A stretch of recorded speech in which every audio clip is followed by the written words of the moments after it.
Greetings, theists and non-theists. I'm the Atheist Paladin. This is a sort of like a response to Veritas's argument of sort of like the prime mover, where he is defending William L. Craig's argument. In that, Veritas says that that God is the prime mover because he has the most explanatory power. God, by definition, is all powerful. So almost by brute force, God has explanatory power for many things. But the problem is, it still lacks key things in order to have it true, explanatory power.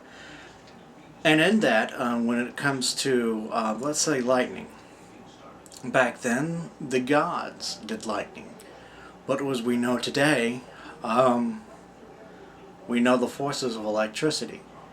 Now, again, by brute force, God still has better explanatory power. But the thing is, why do we accept that electricity is a natural phenomenon instead of a divine one? It's because of the models that we set up. We can do predictions. We can basically explain everything without just resorting to, well, that's the way God wanted it to be. Because God can almost be used to explain anything. Any way that which the world is, God can be used to explain it. So we have a universe A and a universe B. God can be used to explain both.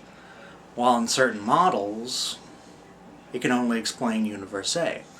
So, if everything that we find points to certain data that says that this model says we're fitting universe A instead of a God that can basically be a God of any universe, because he can make a universe with contradictory things, or just make it any way he wants to. So therefore, if we have a problem, well, that's just the way God wanted it to be. But if we go to this model, hey, we got something that is, this is the way it is because this is the way how the model works, which is a completely different explanation. And that's why I prefer scientific models of explanations rather than just saying God did it, because it's nothing more than appeal to ignorance. It's just saying, well, that's the way it is, that's because this is the way this divine being wanted it to be. And Veritas tries to rebut Das American Atheist's argument of pointing this out. He says, he's saying that atomic theory, well, you can invent these gremlins. And these gremlins can basically explain everything about atomic theory is when you put, certain attributes to it. Now Veritas tries to reply, and he does this in text. They're ending their discussion now, and Veritas simply says, well, the gremlins are ad hoc because, as compared to God, we have multiple independent arguments for God, while there is only one singular argument for the gremlins. Well, Veritas said it. They're independent arguments.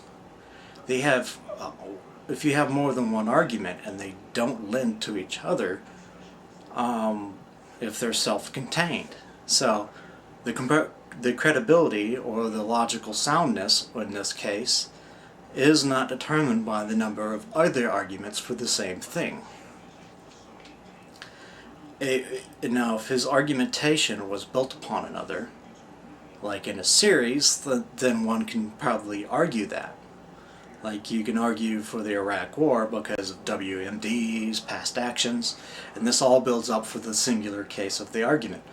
But we're all trying to argue for God, but we're using independent arguments which, sufficient by themselves, should be able to prove God's existence. And this is what he's saying. These independent arguments somehow make this other argument not ad hoc. But in this case, that's simply not so. They're all independent arguments. And I think that's another fatal flaw in Veritas's assumptions. And that pretty much wraps it up. So, thank you for watching. I'm the Atheist Paladin signing off, and remember, rationality is the path to righteousness.